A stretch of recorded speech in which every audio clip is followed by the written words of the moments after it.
Welcome to Disrupted Science, the occasional conversation between the authors of the upcoming book, How the Internet Disrupted Science, now available for pre-order on Amazon, Barnes& and Noble, anywhere you get your fine books.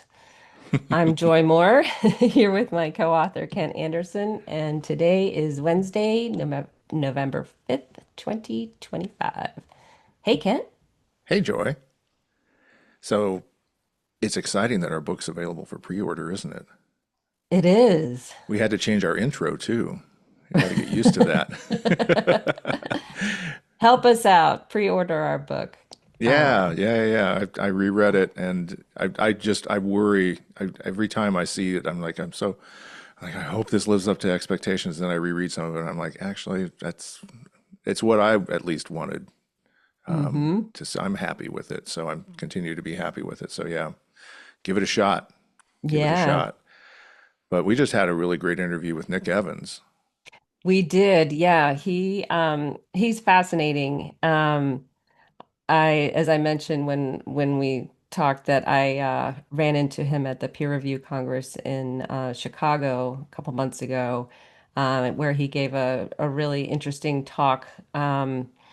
And so we connected, and I looked into a little bit more of the work that he does. And it just reminded me, I mean, one of the, I think, wonderful aspects of the type of work that you and I are doing is um, researching and writing, but really looking to other people and learning different ways of examining things, interesting things, and how they come together in really practical ways. And so it was really cool to get the opportunity to meet Nick and hear about his work and get his take on things.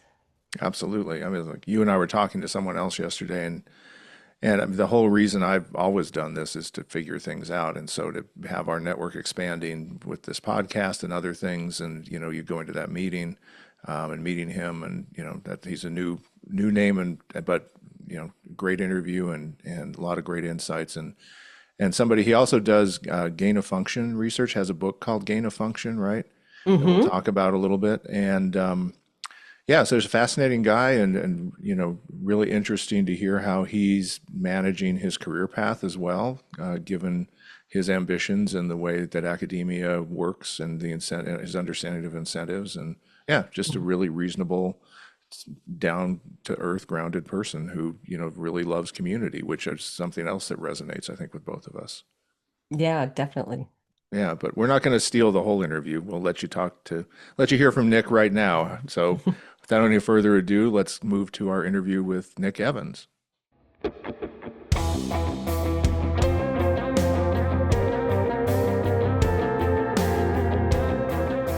Today, we're talking with Nick Evans, who's an associate professor in the Department of Philosophy in the College of Fine Arts, Humanities, and Social Sciences at the University of Massachusetts at Lowell.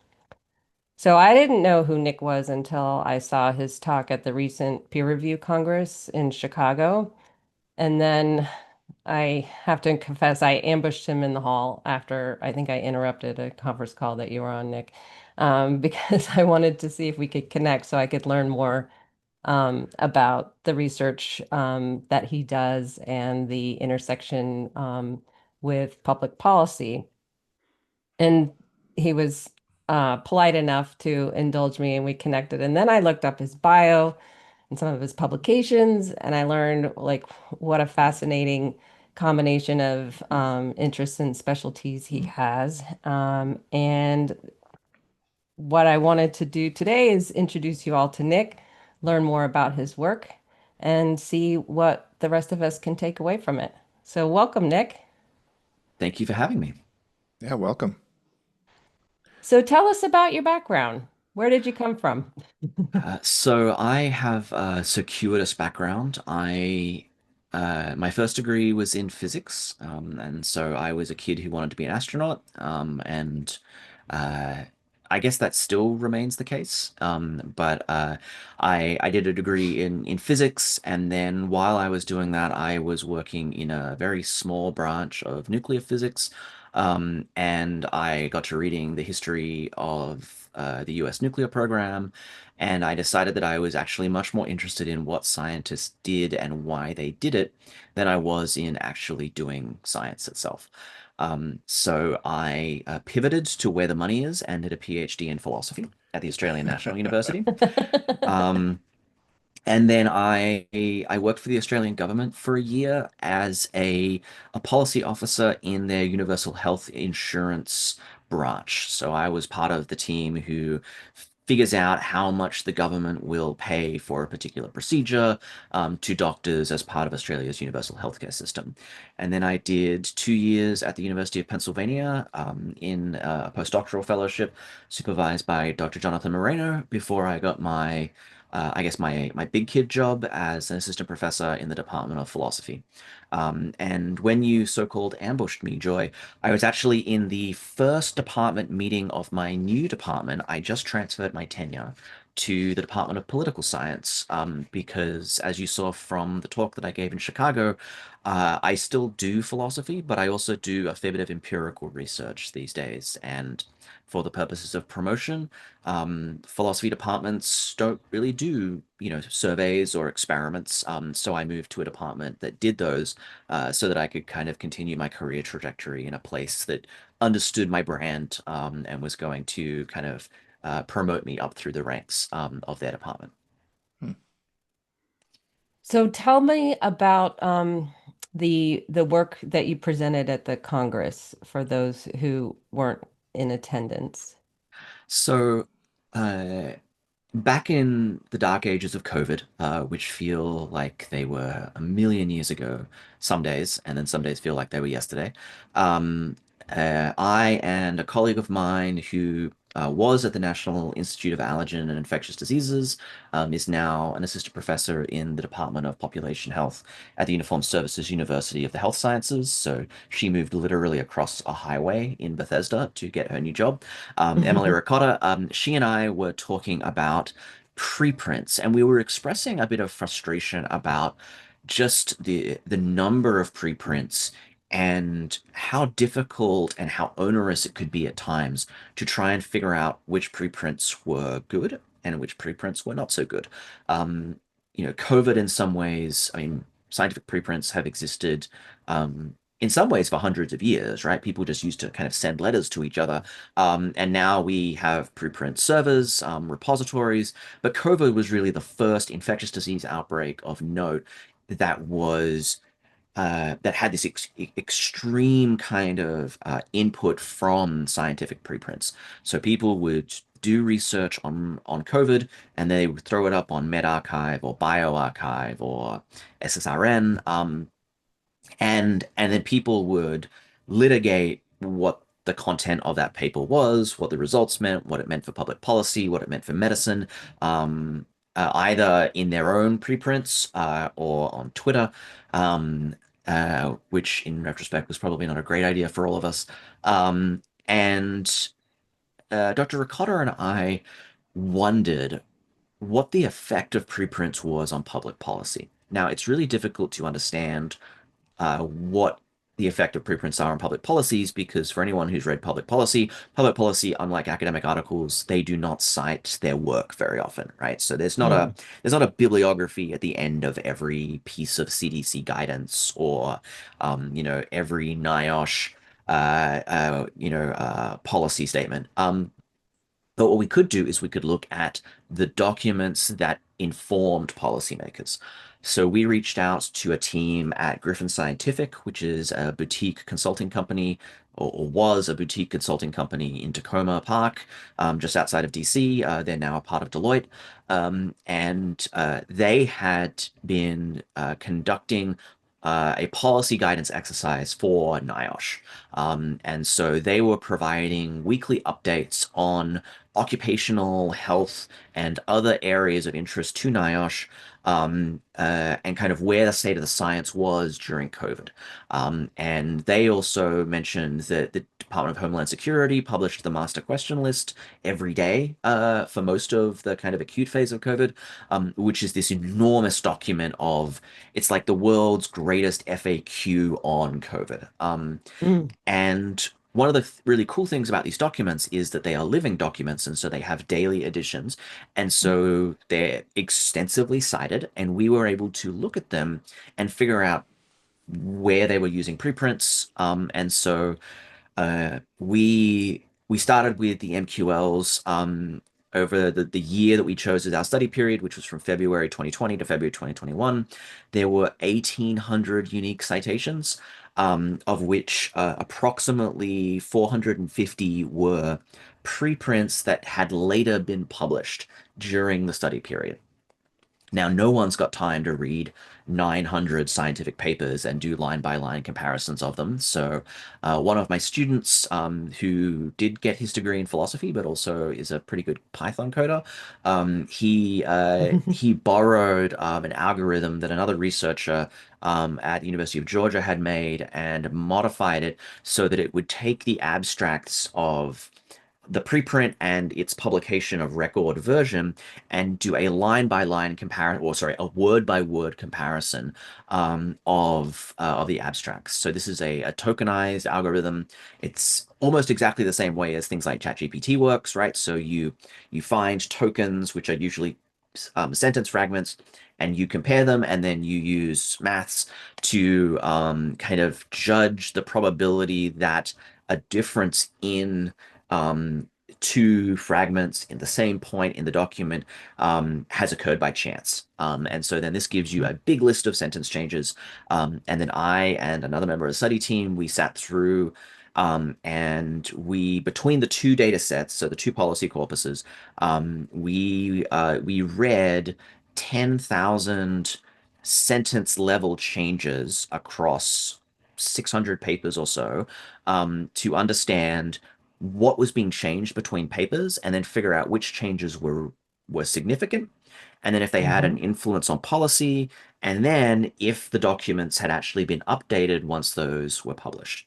Um, so that was how we did this study. And so in Chicago, I kind of presented this method of understanding preprints because preprints are really useful for getting information out fast, but if you believe that peer review does anything, one of the reasons for peer review is that it will generate kind of a criticism of the paper that ultimately makes it better by allowing independent observers to pick out problems with a paper that the author team then has to resolve. So you're trading off that review function for the speed of getting something out. And the essential question that we had was, in some cases, is it better to wait? Because if you propagate an error into a large policy document, do you actually end up with spurious policy guidance? And as anyone who's been around COVID long enough knows, one of the big things that happened around trustworthiness and public trust during COVID was that when governments flip-flop on policy guidance in a pandemic, the Hmm. public loses faith very, very quickly. Yeah, absolutely. And then one of the things is not only the errors, but I think I remember you talking about it's also the language, and that's something that is, from a draft abstract or maybe something that was just put together quickly for a preprint Mhm. versus what goes through editorial acceptance and peer review. The language can change, and a lot of that has to do with potentially language around certainty or predictive outcomes or things like that. Exactly. So, when it comes to some of these papers, one of the things that's really interesting is that it's not just, as you said, that we're observing an effect, but all public health measures are based on risk assessment, right? So, it's very hard to know what's going to work and what's not going to work in a pandemic, or to know with a very, very fine level of detail. And that's often what some people want. Um, Mhm. and so when you publish a paper in a preprint that says we have found, based on an early sample of patients, that a certain kind of methylprednisone, for example, relieves certain symptoms of COVID for high-risk patients or very vulnerable patients in the ICU. Um, and then you discover later that the analysis wasn't done quite right. And so the level of confidence you have around that has changed with a drug that might be in short supply or is being used in other patients, right? Methylprednisone has a lot of uses outside of being used to like as a recovery drug during pandemics. Hmm. Then you might be diverting resources that are harming other people, in addition to Mm. costing people kind of their confidence in the system. Hmm. And so we found like a number of really interesting cases where uh, the lack of peer review, at least in theory, would have caught something that was actually really significant to the way that people understood guidance for pandemic responses. Hmm. Hmm. Yeah. Yeah, I remember during the pandemic, there was, and this is, it's funny to see this coming back, but powerful telephoto lenses are really becoming useful again. Mhm. So, because there's a government that is really kind of bent on secrecy right now, and so you have people taking pictures of, signal chats over the shoulders from far away of people who are trying to conceal their little goings on. And I remember during the pandemic, there were photographs of people walking across the portico of the White House. I think it was some of the people who were trying to get ivermectin and other things recommended and influence the president's, messaging around hydroxychloroquine and ivermectin, and they were seen clutching. And if you zoomed in, it was definitely something from bioarchive or medRxiv. It was a preprint, and that's that. So there's the policy document aspect as well as the social Mhm. component, because there's also a huge amplification into the public sphere of preprints that goes on at the same time. So, that it's great to look at the policy documents and kind of the official and well-controlled channels, but there's also this other side of it that is less formal and harder to capture. Yeah, preprints were the Wild West at some points. And one of the things that's really important to understand about the way that these policy documents were created is that there were usually teams of PhD level scientists who were poring over the literature for the day that had just come out to try and figure out what to put in these guidance documents. So these guidance documents were not the full sum of all possible preprints. In fact, they were very, very select. Hmm. So our corpuses had preprints that made it to publication something like 80% of the time, Yeah, that's which very was selective. yeah, it was 4 times higher than the average COVID preprint. And the Hmm. average COVID preprint was, I believe, 4 times higher than the average preprint across all preprints. Hmm. So Wow. this was a very like well done job ultimately, right? And so one of the interesting things as we're finishing our write-up, it has been a very busy year for everyone. So this has taken a little bit more time than we would have liked, is that we're not saying that preprints are a bad thing for policy guidance. What we are saying is that there are select cases and often select fields where jumping on an idea early can have long-term consequences. Hmm. And that, in fact, we can actually have a much more nuanced view of what preprints can do in public policy on an almost discipline to discipline level. Mhm. Because, as you said, when it comes to ivermectin, the master questions list by DHS reported the so-called positive effects of hydroxychloroquine, and then that was never rebutted in the MQLs. It just kind of disappeared at some point. Hmm. Right. Um, Mhm. the MQLs was the Department of Homeland Security saying, if you are setting policy, our guidance, our opinion is that hydroxychloroquine has a clinical benefit in cases of COVID-19. And that was Right. simply not true. And it was based on preprints, not on peer-reviewed results. Yeah. Mhm. Yeah. And I think that and thinking back to the beginning of the pandemic when all the publishers and people working in medical journals and in research really came at it with the best of intentions. Is the best we don't know what to do, but the best we can do is open it up and give as much daylight to as many ideas as we're trying to figure it out.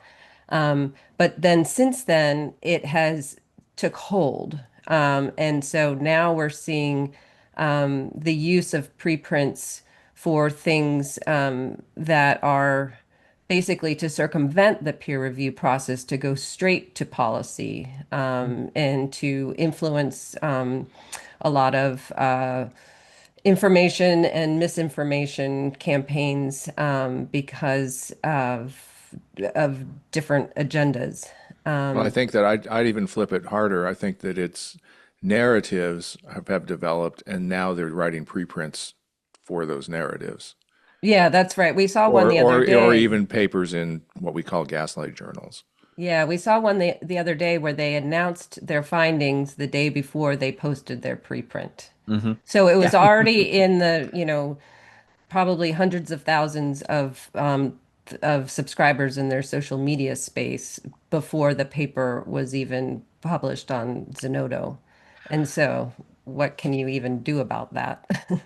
And this is in some ways, this is a continuation of like a fairly old practice at this point in kind of not old, I guess it's old for modern science, which is, most universities have, like a communications office, and they will communicate via often embargoed or like kind of like restricted access websites to journalists, right? We Hmm. have a study that Hmm. has done X, Y, and Z, and so you will have a study that is released um, in Nature or Science or a professional journal, and then at the same time, dozens of articles on that particular study. And those articles are of varying value. Anyone who's spent long enough on the internet and internet news knows that there's a very wide diversity of kind of quality and affiliations and funding and ideologies of news sources. So the discourse around the science can actually run well in advance of anyone actually reading the gosh darn paper Hmm. because you see the New York Times talking about it before you've had a chance to open it, much less read the methods, much less look at the supplement or whatever. Hmm. And it's the internet. Eyeballs are money, and Hmm. so there are incentives against reporting things saying, hey, this is a paper that's cool, but of limited, benefit because it's one small piece of a giant puzzle. But you're right that preprints have accelerated this. And the marketplace of ideas is one of the most enduring myths of, kind of the American zeitgeist. We believe that it's always better to talk about something than it is to not talk about something. The problem is that ideas and words are not market goods because they are non-excludable. Once you have said them, you cannot unsay them. You cannot Hmm. reclaim your words. So not only are the economists wrong about that, but kind of this belief that we have means that falsehood is easier to perpetrate, even accidentally, Yeah. than truth. Right. And I think that's what a lot of with the change in the administration and the change in the way a lot of public policies are being set just in the last 9 months um, is that there's a new team in town who understands that public opinion can influence public policy much faster and using scientific research either by publishing their own papers or putting their opinions on other people's papers and getting it out into the public sphere makes it so much easier for them to show up at the White House and say, don't take Tylenol. Yeah. Yeah, and Because I mean, they've already got a whole team of, they've got a whole support from their followers who are ready to hear it and they're already excited to ratify it. I think that and I mean, one of the things that's really interesting for me about 2025 around this issue is that the examples that we have this year are like cartoonish almost, right? Hmm. Yeah. Right. If I was trying to pitch something to Netflix that was based on You any can't make it true up. fact about 2025, it would be knocked back for being too out of hand, right? Yeah, Um, Hmm. implausible. Right, even like Arrested Development didn't anticipate quite how bonkers, the discussion about the wall was going to be. And if you remember that show had an Yeah. entire subplot about building a wall on the southern border, Right. like as a bit. But you know, there has been a bipartisan tendency towards using this glut of information to maneuver people in certain ways. So, you know, one of my favorite examples, because this is really close to home for me as someone who, in some ways, like a lot of academics, was kind of left to fend for himself around school reopenings and what to do with classrooms. And, I'm not going to say that my university wasn't supportive. They very much were. And I was able to serve on committees and give guidance as a bioethicist who also studies infectious disease, which is not a common job description.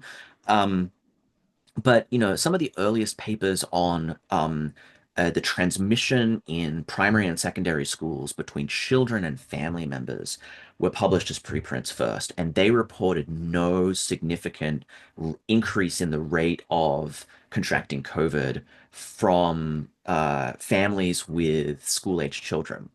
And after peer review, it was found that there was a significant increase, right? Mm. And so if you remember fall of 2020, there was a huge push, not just by Republicans, but by liberal commentators at Brown or at Harvard or Hopkins, of people going, we need to send our children back to school, right? And they're still saying it. I just read something about it a couple of weeks ago. Right. And we Yeah, didn't know anything about long COVID. We knew that symptoms in children were much, much less milder. serious or, Hmm. milder than they were in adults, which is great. But we didn't know about the association between the severity of COVID and long COVID. And we still are very muddy on that. And we didn't actually have good data on secondary transmission back into family members who may include vulnerable family members, parents, grandparents, right? And also we didn't understand transmission between children and teachers, right? And we were not treating teachers as uh, as frontline healthcare workers and providing them with the Mm. tools to act as such. I remember there was one particular New England Journal of Medicine article or an op-ed about sending kids back to school that actually said, like, it basically said, presumably teachers will be able to get access to masks and relative and relevant personal protective equipment. And it's like, I'm sorry. Uh, I mean, I mean, maybe the school districts around Jamaica Plain, right, and like Harvard Square, Right. Right, but like right, right, but like not like actual Americans. And right. so Mm. preprints preprints give a first responder advantage in information kind of situations, and sometimes that's extremely useful, and Mm. sometimes it's really really harmful. Um, So I and want to jump in still there wrestling with because it. it's Yeah. kind of it's like you said, preprints and the private sharing of early drafts and things like that is time honored Mm. scientific Yeah. communication practices, and it was even up until I think there were surveys in the 90s where scientists were asked about sharing preprints electronically, and they were very Yeah. much in favor of it, Mhm. but then they became platformed. Right. And that seems to be, and you do a lot of research on dual use technologies and dual use findings in science. And it seems like that platforming brought preprints into a dual use mode, right? When they were private, it was single use. It was, Yeah. I'm sending you this for your commentary so I can improve it before I submit it to a journal. Mhm. That was the full use of it. Now it's, dual or multiple uses. Is that a fair way to think about it or frame it? Yeah, I mean, so when I talk about dual use in my work, I'm usually very careful to say that typically, like the bad use that I'm thinking is like a weapon of mass destruction. But to A use little more a severe. well, but I mean, like the end of American democracy is, I mean, arguably in Yeah, some ways mass worse than weapons of destruction. mass destruction, right? Well, the whooping cough outbreak in Louisiana or the measles outbreaks in Utah and Colorado now, and You know, all driven by, misinformation perpetrated by dual use Yeah, I believe it papers, was right? Cathy O'Neill who referred to bias in science as weapons of mass distraction, right? Yeah. Hmm. And I think that this is really the case because I mean I don't put things on preprints mostly. One is because places like medRxiv don't really accept bioethics papers as the relevant kind of research, right? I mean, ask a scientist to believe that what I do counts as research. But so I don't really publish like that, but also I have a real, I like community. right? And to me, Hmm. throwing something up on a website is not community, right? Community Hmm. is like the interactions that you have with people around you, with people that you know well. But I send my papers to colleagues all the time, right? For their Yeah, responses, for their thoughts. Uh, absolutely. Often I'll do like, I'll send it to an expert in the area, and I'll send it to a non-expert in the area because sometimes the non-experts have insights that I don't, because I'm too close to an issue.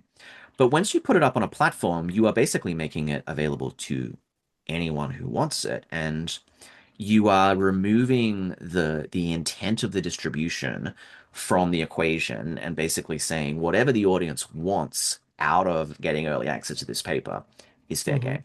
Hmm. And as it turns out, there's a lot of people who want access to that information for something other than to give you feedback on your work. Hmm. Hmm. Yeah. And I think one of the big drivers where publishers and editors have embraced preprints, even though their primary business concern is to do peer review and publish final products out of these papers, is to comply with funder Mhm. requirements. And so there's been an outside force where funders want to make sure that the results of the research that they have paid for is going to be available to anybody who wants it for whatever reason. Mhm. And so that's created this environment where some people are there are many different motivations for publishing preprints, as you said. Right. And some are doing it just simply to comply with the terms of their grant. And then you have multiple copies in different places. And then, like you said, you could have a final version that's published somewhere else that has slightly different language, or Mhm. maybe has been improved or corrected in other ways. But each version of that is now getting a DOI. It's indexed on multiple platforms. It's therefore in Google Scholar. It might be on ResearchGate, maybe in PubMed. And so that's one of the things that Kent and I talk about a lot is what we call the automated box of confusion. Mhm. As soon as something is published anywhere and gets a DOI, it gets propagated and indexed, and the spaghetti of it is impossible to Well, disentangle. there's a paper on medRxiv. I believe it's still there. I check in on it every 6 months or so just to see if it's okay. And it's the paper that claimed that researchers had found a sequence from HIV-1 in the SARS-CoV-2 virus genome, Oh, that right? one. Yeah. And it was a SNP, right? But I mean, as someone I think said on Twitter, it's like saying that you found a work of Shakespeare because you found a random thou in a document, right? It's Right. Right. Yeah. like it's not like factual in any sense. It's not methodologically rigorous. It has no grounding in like how biology works. Of course, viruses have common short sequences of DNA in very large, DNA complexes in common, right? That doesn't mean Right. anything. Right. Um, but to what you said, I think that there's lots of incentives to want preprints, right? You Mhm. mentioned some, I think that there are, I have this joke that there's like a flavor of kind of elder statesmen of science who their argument for preprints really seems to be that they don't like receiving criticisms from people. Oh yeah, And so like they just want to like put their ideas out in the world and like, there's because I nothing said so. well, and Yeah. they're tenured, they have their own labs, they have postdocs to write their papers for them. They don't really need what papers provide the rest of us in academia anymore. So they just want to like blog about it, but blog about it in like like with the veneer of academia. Right. Hmm. There are people who you know, as an associate editor at a journal, peer review is getting harder and harder to do because people are busier and busier. They are less likely to say yes. Their peer reviews are less kind of rigorous, they're less compassionate, they're less helpful, they're less constructive. So people have really like valid criticisms of the peer review process, which are in some ways structural on academia. And then Hmm. finally, there are assistant professors who are expected to have a H index of a certain amount, right? Yeah. And Google Scholar indexes your preprints. So if you can get cited when something is still a preprint, and that will meet your annual workload report or your tenure requirements or whatever it is that you need it for, there are incentives to get it out in the world that have nothing to do with progressing science and everything to do with meeting the metrics of the institution that is going to keep you in mortgage payments. Yeah. Or if you're Gen Z and you no longer have the ability to afford property in America, your rent payments. Right, So, right. I think we have to understand that preprints serve a function, and Hmm. those Hmm. functions are varied depending on who you are in academia, where you are in medical research, and that in fact, like propagating new scientific ideas is a very small component of that particular process. Kind Hmm. of when you get down to actually how this is worked out in a material way. Yep. Hmm. Yep. Yeah, and then there's a lot of, uh, unintended consequences, which is what I found really fascinating about your work is, people might be, like you said, publishing preprints for all different reasons, but they don't know that it might be picked up and ratified in a public policy, and it's not even if it's not even directly cited, you might not even know, you know. Yeah, and we found I'm still waiting on my team. We have a little bit of revisions to our analysis to do before we kind of get this out into publication, not into a preprint. We did talk about like the irony of publishing our preprints paper as a preprint.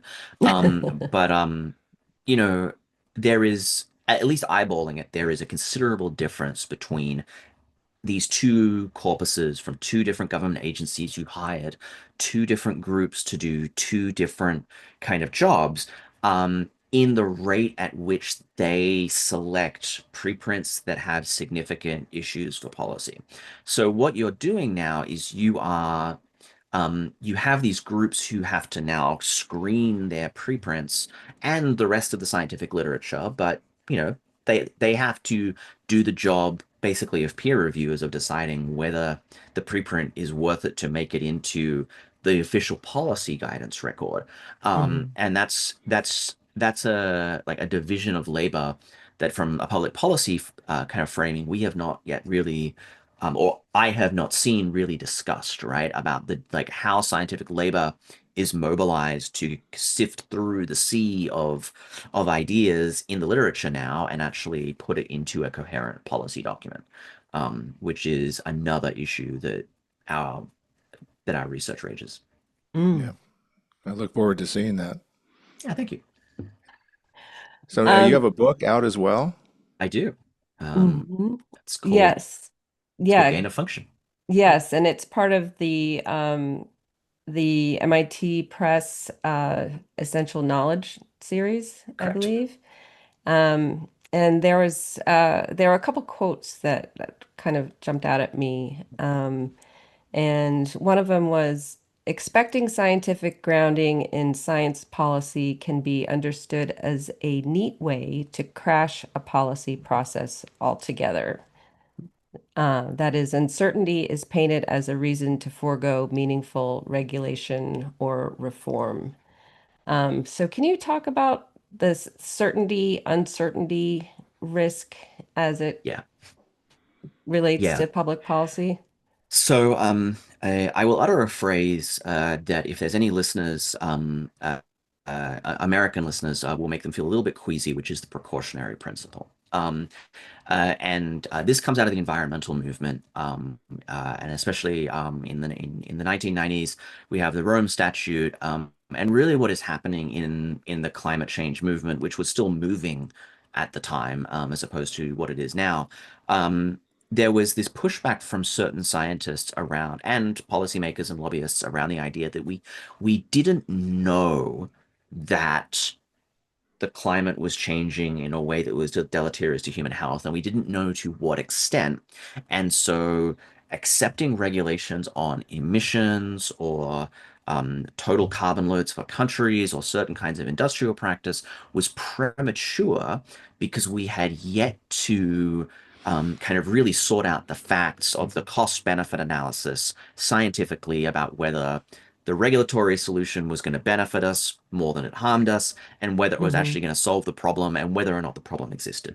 And so there's this phrase that is later called the precautionary principle, which is this idea that an absence of scientific evidence is not itself a reason to forego regulation in cases of kind of extensive risk when we're thinking about public policy. Now, I'm not necessarily a proponent of the precautionary principle itself, but one of the important lessons from this that has come across areas of laboratory biosecurity, around artificial intelligence, around lots of emerging technologies, is this idea that people will use uncertainty around a particular set of outcomes as a reason to forego making a decision, Hmm. right?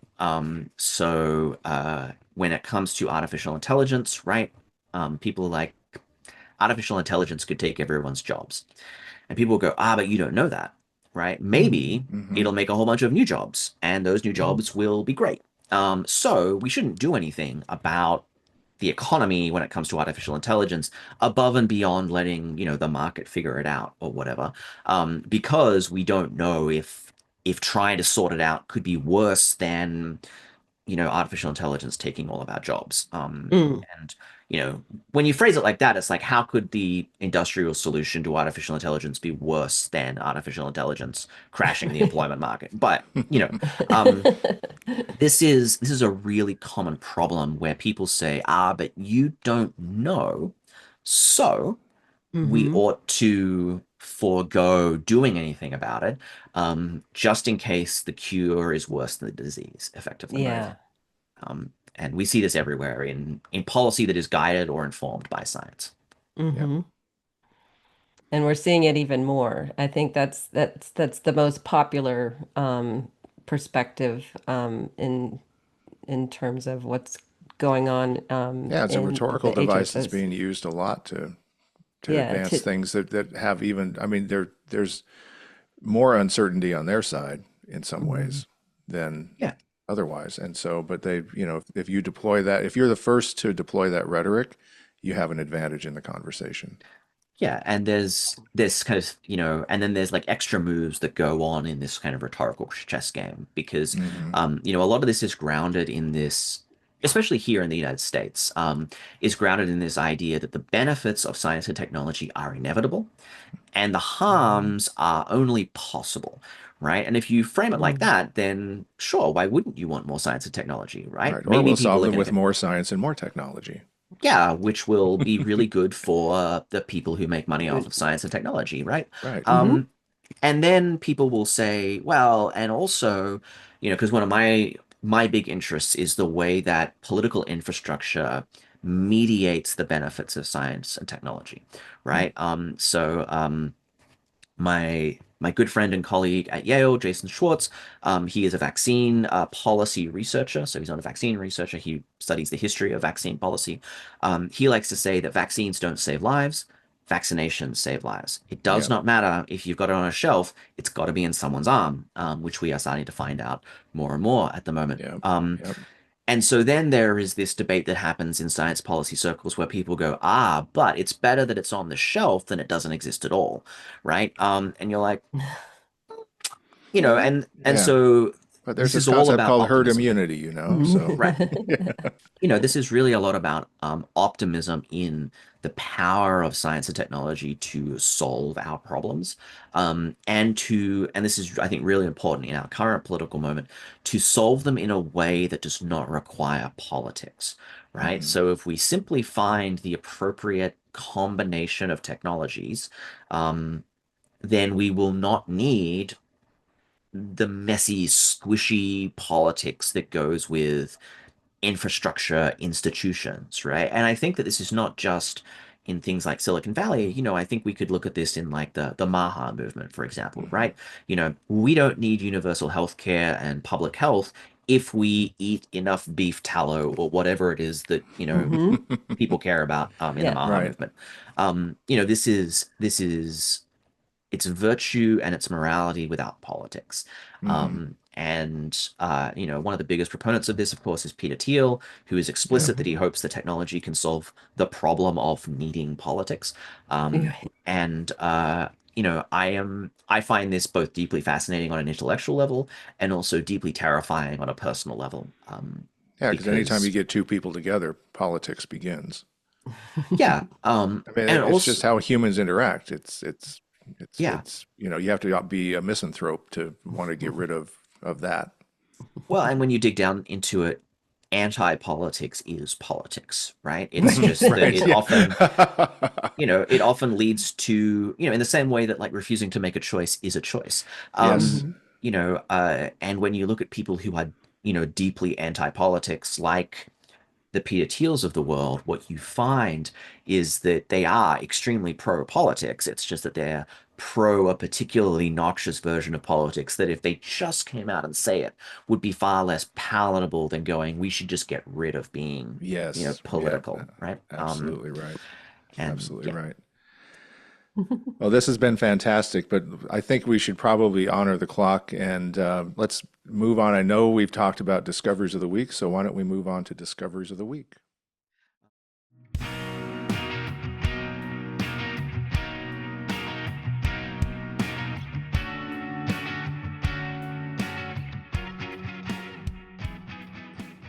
Um, so my discovery of the week, I had one at the start. I have discovered that Americans can make coffee properly if you give them a chance. Ooh, bold I words. I hate it. So as Hmm. as someone from Australia, we don't have religion. We have coffee. The Australians are famous for the flat white. And there is a new espresso bar here in Lowell where I live. Mm. And I have over the last couple of months been assisting the nice young people who work there in the development of the flat white. And they've really dialed it in. And so I can now get, a good cup of coffee, an 8.5 minute walk from my house, which Wow. I am thankful for living in a walkable community, which Hmm. is not common in the United States these days. Hmm. And I am thankful for the availability of quality espresso, in my life because I wouldn't be able to get through the day without it. That's And nice. And how, you made it happen yourself too. yeah, exactly. That Yeah. like how community is that, right? To be able to Yeah. influence your own coffee and share the knowledge with the staff. to to give a shout out to my city, because many of your listeners may not know where Lowell is or what Lowell is. Lowell is the home of the American labor movement, right? Hmm. Hmm.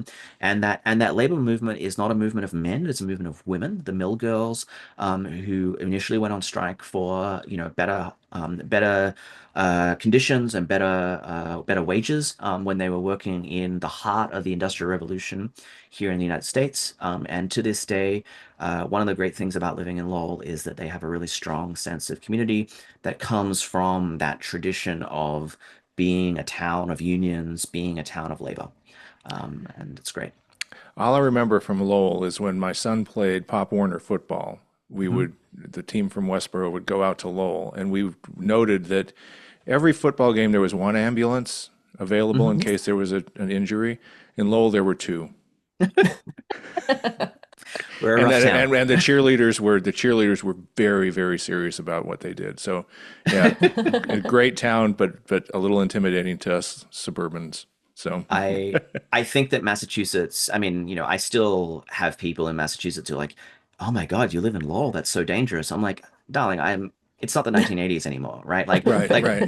Lowell was dangerous for a while, right? Don't get me Yeah, Hmm. wrong. But I think it is now the fourth safest city of its size in the United States of America. It's one of the homes of community policing on this country. So, we don't have a lot of police shootings. We don't have a lot of violent crime. We have petty crime like everywhere else. We have drug Hmm. problems like everywhere else in America. But living in community means living with the problems of other people. absolutely. But just like with, our preprint conversations, I think this is a case where the benefits far outweigh the costs. So I'm Right. I'm glad to live here. Yeah. Well, I'm going to Well, take the I've next whack, if you don't mind, Joy, at okay, go discovery ahead. of the week, since it's Lowell proximal in a way. So I've discovered a book. I've somehow wandered back in by the rediscovered vinyl and everything else to the band The Cars, Hmm. and remembered what great music they have. And then there's a book I came across called The Cars Let the Stories Be Told. And it just came out at the end of September. And it's a fantastic book because it takes you through how all the band members kind of converged into Boston, met up, you know, interacted with each other. Jay Giles is, from Worcester, and how Hmm. that band was storming Boston at the time. Aerosmith, Van Morrison, Tom Schultz of Boston, all Hmm. these people, and it's just taking you. It's like they're in Route 2. They're going to Southborough. They're going to, Hudson. They're going to all these places around Boston, and it's just such a fun read.